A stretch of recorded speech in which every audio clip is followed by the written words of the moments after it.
So I've been kind of out of the news loop in the past few days because I've been busy and I've been working on this big video.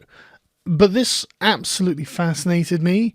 The Democratic Party faces mass staff upheaval after uproar over diversity. That's how Politico frame this. An uproar over diversity causes mass staff upheaval. So what happened is Monday morning, Alison Jaslaw, the executive director and close ally of this guy called Cherry Bustos, chair of the committee, resigned during a tense meeting at the party's Capitol Hill headquarters. And in the next 10 hours, much of the senior staff was cut out. Jared Smith, the communications director, another Bustos ally, Melissa Miller, a top communications aide, Molly Rittner, political director, Nick Pancrazio, Deputy Executive Director, Van Ornelius, the DCC's Director of Diversity. Jackie Newman, the Chief Operating Officer for the campaign arm, will serve as an interim director and facilitate the search for a permanent replacement, Bustos said. It's been a sobering day filled with tough conversations that we too often avoid. But I can say confidently that we're taking the first step towards putting the Democratic Party back on a path to protect and expand our majority with a staff that truly reflects the diversity of our Democratic caucus and our party. So it looks like this was a purge of a certain kind of not diverse enough type of person. And that's how the Republic or the more right-leaning outlets have noted this. For example, the Washington Examiner just put out an article saying, well, Democrats just purged white party staffers, and nobody seems to be talking about it. Like, there has actually been a racial purge, it appears, in the Democratic Party. Like, how freakish is that? I mean, that's where intersectionality was always going.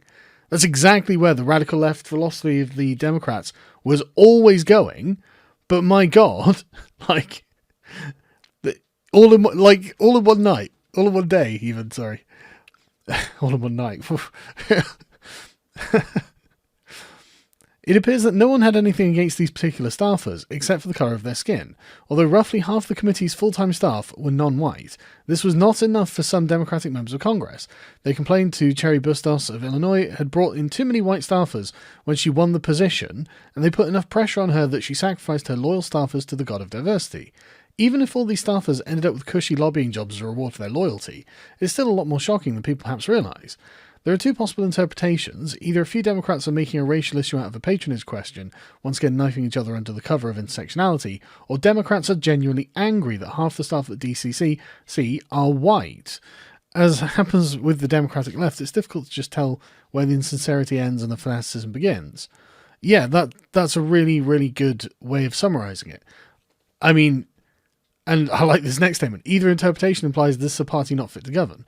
It's quite scary how ideologically possessed the Democratic Party appears to have become when they are actually either under the cover of it being a useful political play and a tool that they can use, or genuine sincerity about their racial beliefs, that they can just say, right, get rid of the white people because that's not diverse enough.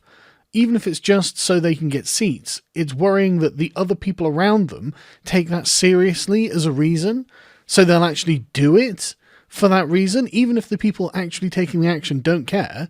The fact that everyone else cares is a bigger issue. But what's worse is if they care as well, and they're not just doing this cynically, that means you've got full-on, like, Nazi-esque types who are taking over the Democrat Party, who will actually just target people based on their race. But I mean, that was always where this was going, right? I mean, the diversity was never a demand for white people, and it's hard to see how it could be, given the worldview of the radical left. So why would anyone vote for the Democratic Party who wasn't a massive racist? I mean, I know that's what you guys are saying about Trump, but that does also appear to be true about you, right? Anyway, genuinely scary, in my opinion. A genuinely expected state of affairs for the radical left. And, I mean, there's just no end to this, is there? There is just no end to where this goes. That once you adopt this worldview, you find yourself not only thinking this is desirable, but expecting this kind of thing. And there's no real way you can argue against it unless you completely change your frame of reference. This shift to the left has become really evident in the Democratic Party, to the point where they're completely aware of this themselves, of course. And it's got to the point where now Obama is on trial for not having been left-wing enough, because Obama still believed in the borders of the nation and didn't want to implement full socialism now. So he is a far-right radical Republican, and he is the problem with the Democratic Party. Biden said that he couldn't believe how much of it was talking about Barack Obama, and recognizes that this is 3 years later the world has changed. Or at least the Democratic Party has, significantly. I mean, Obama apparently is not bothered by this, and he's not weighing in on it for some reason. But he's the one under attack now. So is he going to say something? Is he going to do something? 'Cause I mean, like, you know, I haven't even bothered watching like the last Democratic debate, because I know the stuff they're going to say is just going to be ridiculous and totally out of touch with just their previous Democrat administration. Like, Obama has also privately expressed exasperation at some policy proposals and promises he believes are unrealistic. Yet the Green New Deal, total nonsense. Total nonsense. It is being used as like a benchmark to measure the progressive credentials and values of candidates. It's total nonsense. It's never going to happen. And he and the people around him question the wisdom in assailing the record of a popular ex-president rather than an unpopular by comparison one. Well, that's actually a good point. The former mayor of Chicago saying, "We have seen this movie before. Democrats need to wake up. I would not treat the Obama years as something to be airbrushed out of history. Every one of those things needs to be built upon." Well, unfortunately, they weren't very socialist, weren't very internationalist, at least by the standards of the Democratic Party now. Obama was something of a racist, apparently, according to them. Yeah, so what do you want? But they are well aware that Obama's record on immigration, which was much brought up by Republicans, saying, well, look, Obama deported more people than anyone. Don't complain that we're deporting illegal immigrants, because it's fine to deport illegal immigrants, and it is fine to do that. He got a nickname, the Deporter-in-Chief, from some immigration activists. And obviously they're using this to attack Biden. You were the Vice President of the United States. I didn't hear whether you tried to stop him or not using your power, your influence in the White House. New York City Mayor Bill de Blasio fired at Biden in the debate. Well, Bill, haven't you been in the political system for quite some time? Where was your previous complaints about Obama deporting people? But anyway, this is the thing. They're all driving down the furthest left path they can, and it's just one of those things where everyone's like, it's not a wise path. He's one of the most popular figures in the entire world. It's going to make those Democrat candidates seem out of touch with a big slice of the Democratic primary electorate. The reason they are doing this is to get us a boost of support to make it to the next round of debates. Yes, but where is the boost of support coming from?